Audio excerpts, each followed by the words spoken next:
I tried to do this video 3 times. I didn't get that far in my recording, but my microphone was muted. So there you have it. I've got my big list here of topics. I still wanted to flash it because I don't want you to see my handwriting being so terrible. And as you can see, I have a little bit more lighting here. Lord, if I showed you this setup and what it actually looked like, just know that we are improving little by little by little. And honestly, my first and main goal is to tell the story or it won't get told. So I'm getting my story, living with ADHD, out into the world. That's the point of this series right here. I'm not saying the whole channel is going to be about this, but it will be neatly tied up into a little playlist that you could easily click on and share with people or just play. And it will provide you a lot of insight on what it's like for me as a Black woman to live with ADHD. The reason why I'm saying as a Black woman is because I can't really separate any of my experiences that I have here in America from being a Black woman. And when you're experiencing ADHD and some of the crippling symptoms, not physically, but mentally and achievement and performance wise, it will definitely affect you on top of already being a woman and Black, not to mention beautiful. So I feel like I've been talking a lot about work. Um, and the reason why I'm doing that is because I'm in a period of rebuilding right now. And some really good things have been happening. And I'm really excited to share with you that today I actually did have a conversation with a independent publishing house, Black woman owned, and we are going to talk about me signing on as an editor and being a part of their subcontracting team, which is awesome. So, as you guys know, I started my business and I provide content, but there is a lot of challenges in having ADHD and running the operational aspects of a business because a business runs on systems and systems either have to be automated or they have to be very routine and they have to be daily, and doing those types of tasks are really difficult when you have ADHD. Now, I'm not on medication. I wouldn't say that I'm untreated because I've been trying to heal myself this whole time without even knowing that there was a name for what I was going through. Okay. But I will say that I'm not on any medication right now. So I don't know if I ever what would be on medication that would change my situation, that I'd suddenly be able to do all the things that in my head feel like I need to do, but that don't really seem to stick. Um, so I can't say that I'll ever be that person, but this company has it all taken care of. And all I would have to do is do what I love, which is just work and edit, which is just one of my loves, taking something that's already been written and just making sure that the author's voice is heard in the way that they want it to be. I'm very passionate about this. So we had a great conversation, and then it's like some really awesome people in my life, their birthday. It's just crazy. So excuse me. So I have water today, no wine. Um, so that's an amazing update. Also, my sister's moving to Atlanta. They're closing on a house that's worth more than they have to pay for it. I mean, my mom made collard greens yesterday. Leftover collard greens are even better than first day collard greens. So I am just loving life right now.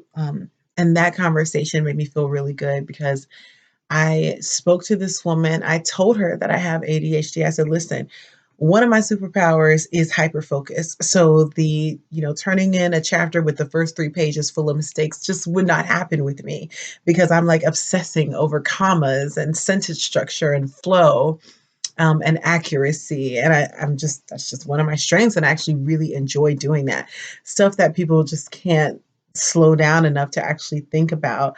Once I get ready to, oh, I'm a total beast with that. So I'm actually very, very happy and feeling like, okay, it took some time, but because I trusted myself and because I'm trusting God, these opportunities are coming and these opportunities are going to be sustainable because this is the type of work that works for my brain.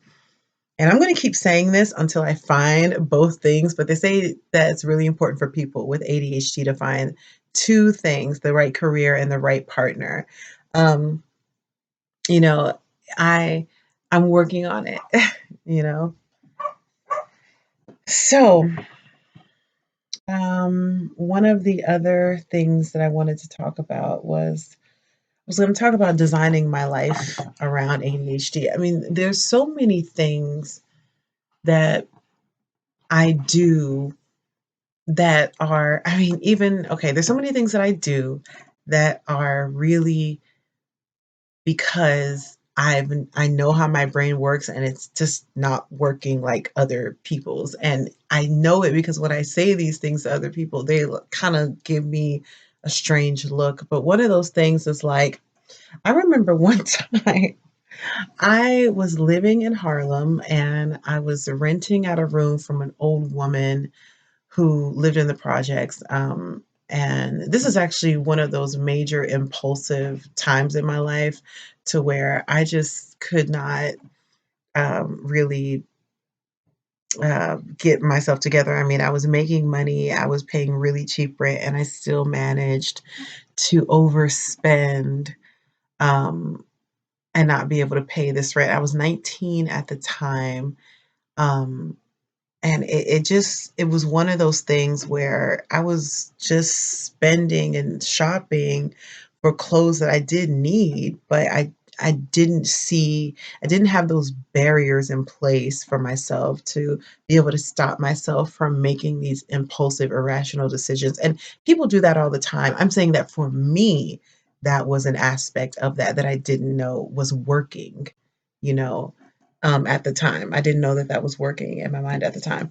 So I had to call my parents and they helped me, but it's just like I knew while I was actually doing it that it's like something else was kind of controlling me. It's like I just didn't have control. So that impulsivity control was not there.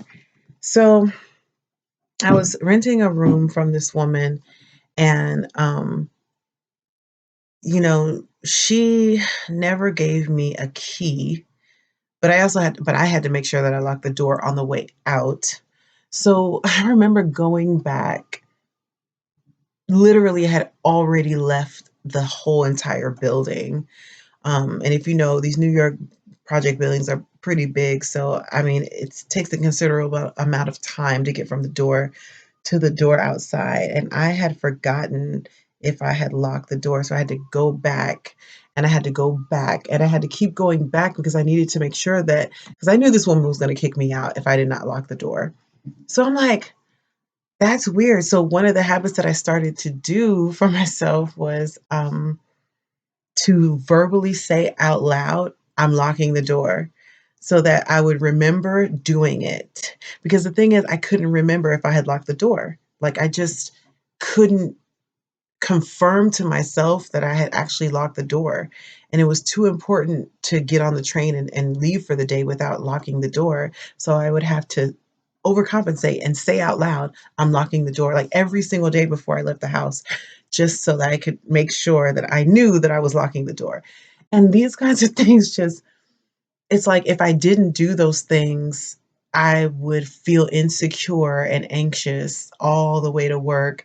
Then I'd feel insecure and anxious that, oh no, because of a small thing I didn't take care of, now it's going to lead to something bigger.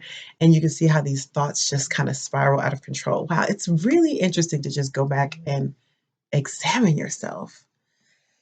Okay.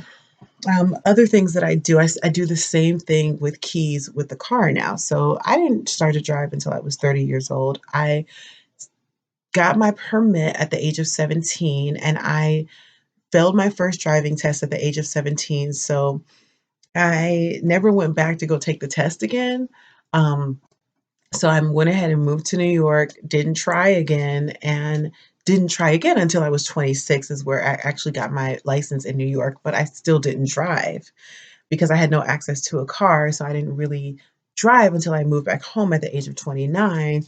And I started actually driving at the age of 30. Like I was learning again. I had to relearn some of those, things, and I had to like learn how to drive on the highway without fear and everything. One of the things about driving that I think is awesome for people with ADHD is that we know that driving is an urgent thing.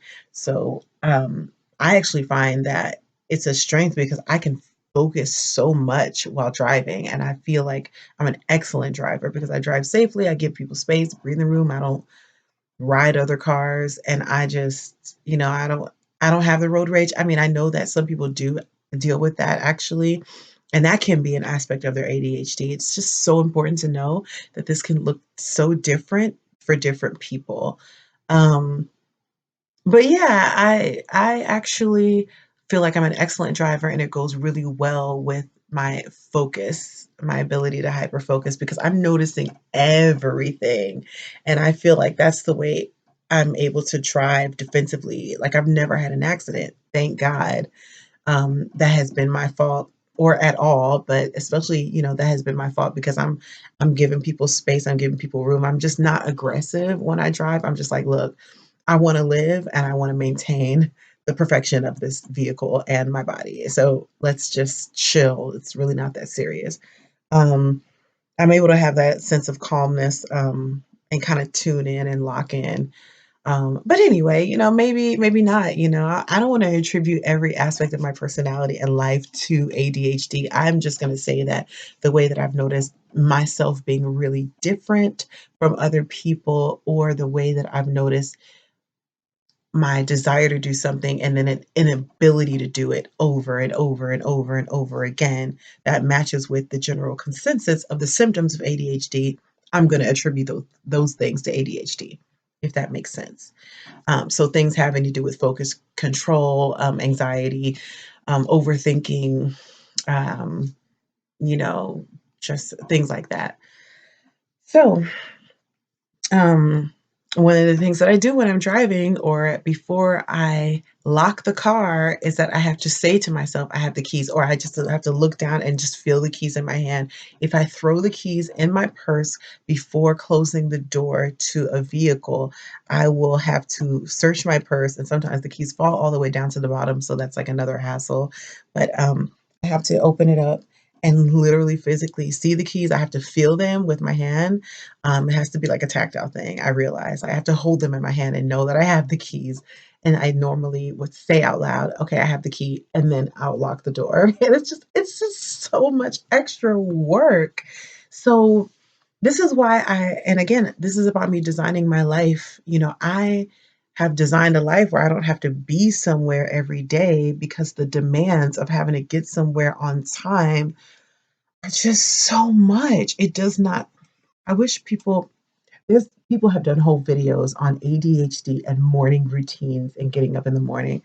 I don't know what it is to have a set morning routine, but one thing I do know is that mornings are very sacred for me, and that I wanted to design a life for myself to where I could have my mornings. So even if I wake up at 6 or 7, 8 a.m., I don't want to talk to anybody until 11 or so, because my morning is the time for me to reorient myself to being alive and in this body and having to interact with the physical world and other people and their demands.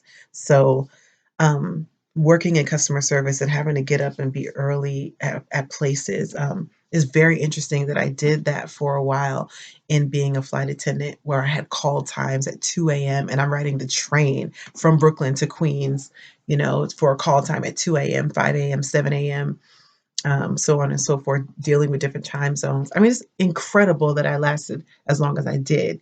The reason why I did is because I had I didn't have to do that but 3 or 4 times a month. It became sustainable for me.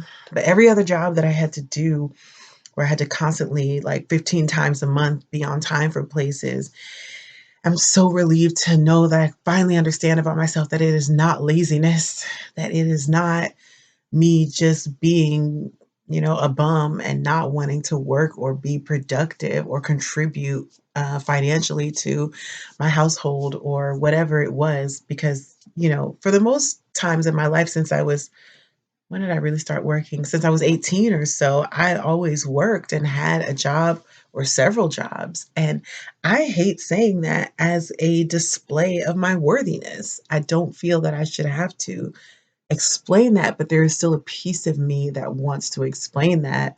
And I think it'll just help the case of other people with ADHD who may have gone into a period of unemployment. It's insulting where on a job application you have to explain your periods of unemployment as if your periods of unemployment mean that you're just idle and you're not doing anything creative or, nurturing or caring for someone, or you're in school, or why do you have to explain parts of your life to people who are not your God? They're just not God. I'm just so happy that I've broken the chains of an employer, because it's when you get into these creative fields like writing, and when you get into these freelancer, service providing gigs, you really do change the dynamic and the power dynamics and relationships between you and someone who's paying you money. You set a lot of the boundaries and those terms. You may set your rate. Um, and all of those things. That was huge for me, and that's why starting a business is one of the most important things I've ever done in my life. Um, Moving to New York is one of them. Um, Graduating from college is another, and um, starting a business is another, because it really helps me understand that I don't have to be somebody's slave, really. um which is what the whole ideology of like work and corporations like kind of is modeled after. It feels, and unless you had that passed down in your family, I feel like a lot of Black people are not really taught about business ownership. And I'm not saying I have the answers. Let me just tell you, this is not where you're going to come for money advice right now. When I make money, I'll come back and do a video and tell you how I did it. I mean, I've made money through freelancing, obviously, but not over and over and over again to the point where I can say, I have a blueprint and this is what you need to do. This will work for you. No, at this point, I'm following my heart and I'm still figuring out what works for me.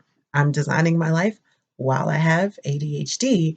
And that's the topic of this. And so I just want to remind you of why you're here right now, and not don't get it twisted. I'm not giving business advice. I'm saying that I started a business and I think it was really important for my self-esteem and my financial autonomy for me to understand contracts and for me to understand, selling my services and making myself marketable.